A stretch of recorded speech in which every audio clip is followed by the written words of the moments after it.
Дорогие друзья, я хочу с вами поделиться вновь откровением о Кыргызстане. Я долго думал, как это сделать. Я долго размышлял об этом откровении, пока сегодня ночью не увидел сон. Я находился в мусульманской деревне. Я находился со своими детьми. И я находился со своей семьей. И в этой деревне что-то произошло. Произошло, что не было воды для питья. Вода исчезла. И вся деревня приходила на какую-то центральную площадь, где мы стояли и решали, как нам быть без воды. Все люди искали эту воду. Все люди жаждали эту воду. И все люди взывали к Богу Всемогущему, вопия перед Ним, чтобы Бог послал им воды. В какой-то момент я почувствовал, что если сейчас Иисус Христос поможет этой деревне, этому аулу, ответит на их нужды, то практически вся деревня может обратиться к вере Иисуса Христа. Когда я проснулся, моей душе было тревожно, потому что я спрашиваю: Бог, что бы это значило?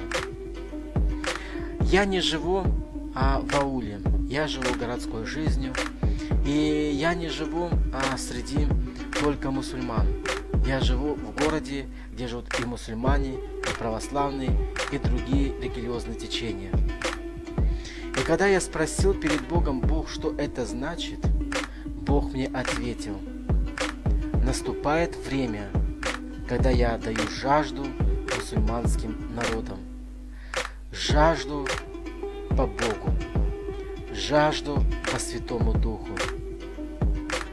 И то, что ты увидел эту жажду, она будет настоящей жаждой.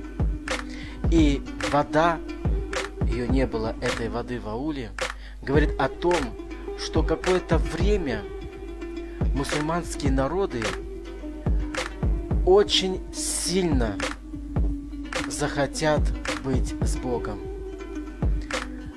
Будет какая-то ситуация, будет какая-то сложная ситуация, и целые мусульманские аулы будут обращаться к живому Богу. И вот здесь роль, почему я находился один в этом ауле. И здесь роль церкви, потому что я был представителем церкви. Я был единственным христианином в этом ауле. И здесь роль церкви очень будет значима.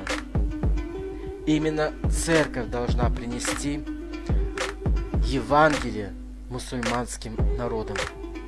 Именно церковь должна принести любовь Иисуса Христа к этим народам. Именно церковь должна показать, что кровь Иисуса Христа смывает и их грех. Церковь должна дать спасение мусульманским народам. Церковь должна дать надежду на то, что они могут обратиться к живому Богу. Аллилуйя! И я хочу, чтобы ты сегодня еще больше и больше начал молиться о мусульманских странах, о мусульманских народах, о тех языках, которые исповедуют не христианство. Чтобы Бог пришел в эти народы и показал себя как Бог любви, как Бог спасающий, как Бог милующий. И сегодня я хочу с вами поделиться о пророчестве о Кыргызстане. Это второе мое пророчество о Кыргызстане. Первое принесло пророчество небольшой такой ажиотаж. И я прекрасно понимаю, потому что этот народ, кыргызский народ, он иссыхает он иссыхает без Бога. Бог нужен этому народу. Бог востребован в этом народе. Бога жаждут в этом народе. Бога ищут в этом народе. И мое желание, моя молитва, чтобы Бог пришел в каждый город Кыргызстана, в каждый аул Кыргызстана, в каждую семью в Кыргызстане и спас ее во имя Иисуса Христа. И вот что Бог мне сказал. Земля кыргызов будет напоена Святым Духом. Кыргызстан многое проживет, прежде чем христиане получат обещанное. Кыргызстан проживет еще немало трагических моментов. И еще у него будет много правителей, прежде чем Бог начнет отвечать могущественным образом в Кыргызстане. Это судьба, это жизнь любого народа. Но Бог обещает, что за все страдания, перенесенные страдания, в стойкости и в твердости вере, Бог облагодетельствует кыргызский народ.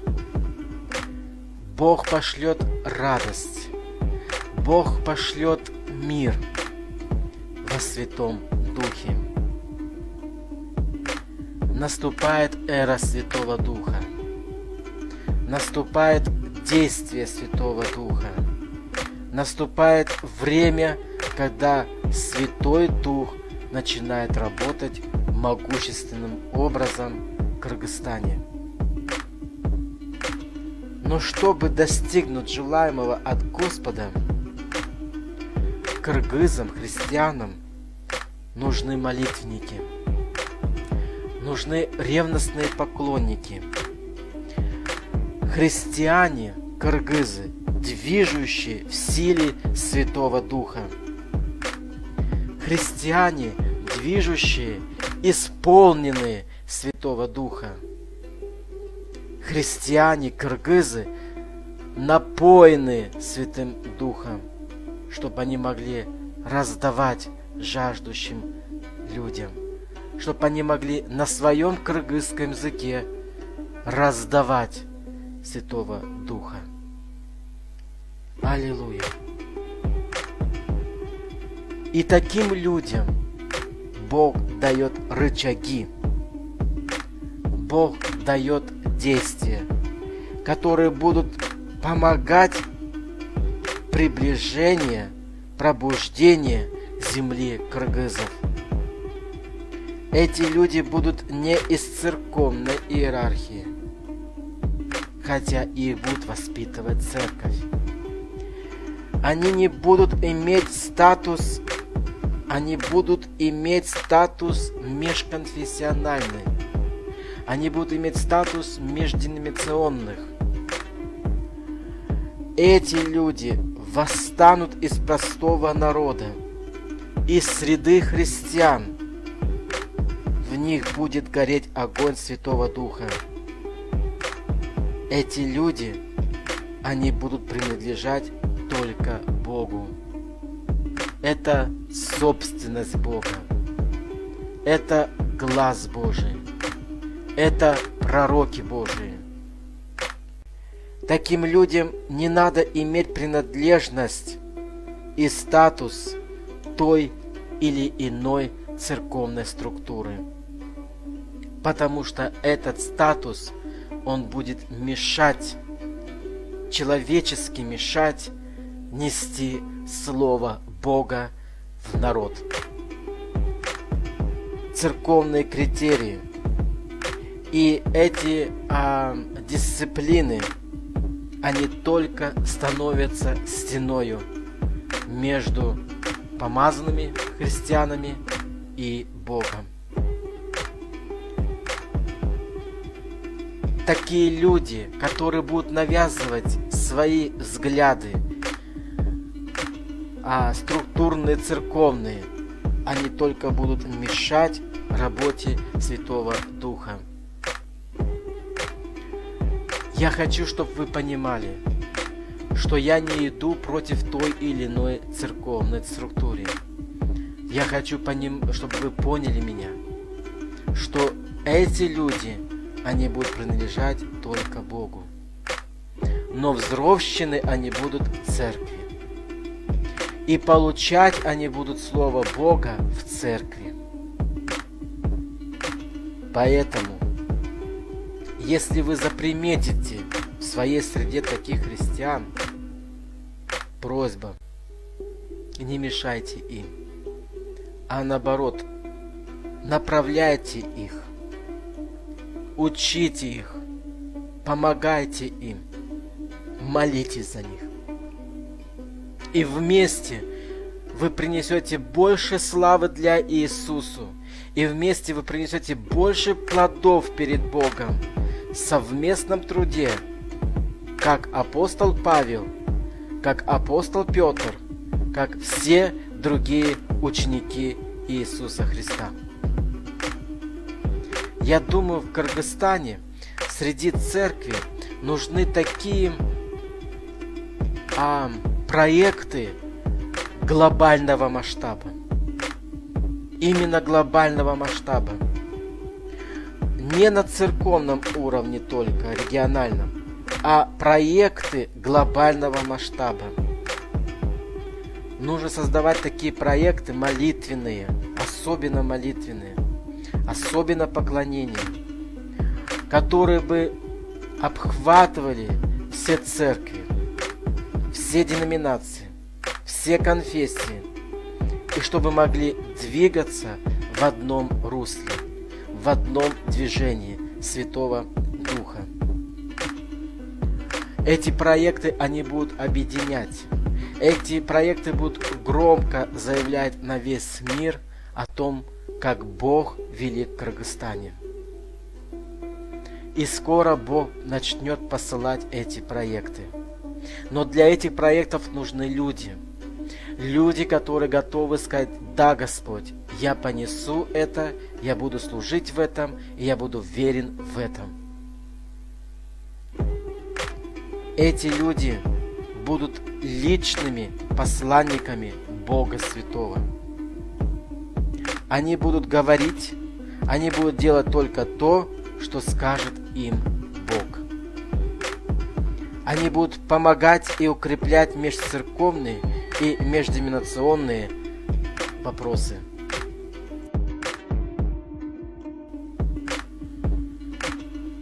И последнее. Бог говорит, что к христианам Кыргызстана пора двигаться. Пора начинать двигаться. Встать и смело двигаться по направлению Святого Духа. Куда покажет Бог? Куда поведет Святой Дух? Там необходимо быть христианом. Я думаю, это откровение в ком-то сегодня зажгет огонь служения. Появится ревность в чьем-то сердце. Может быть, в твоем сердце, о мой друг. Сегодня, слыша эти слова, Бог зажгет твое сердце для служения. Земля кыргызов увидит славу Бога. И все дышащее в Кыргызстане будет славить Бога. Аллилуйя! И каждый народ, и каждый язык, и каждая страна, и каждая нация будет стоять пред троном Иисуса и благодарить Его за великие чудеса, происшедшие на земле. Да будет благословен наш Бог. Аллилуйя. Спасибо за вас. Аминь.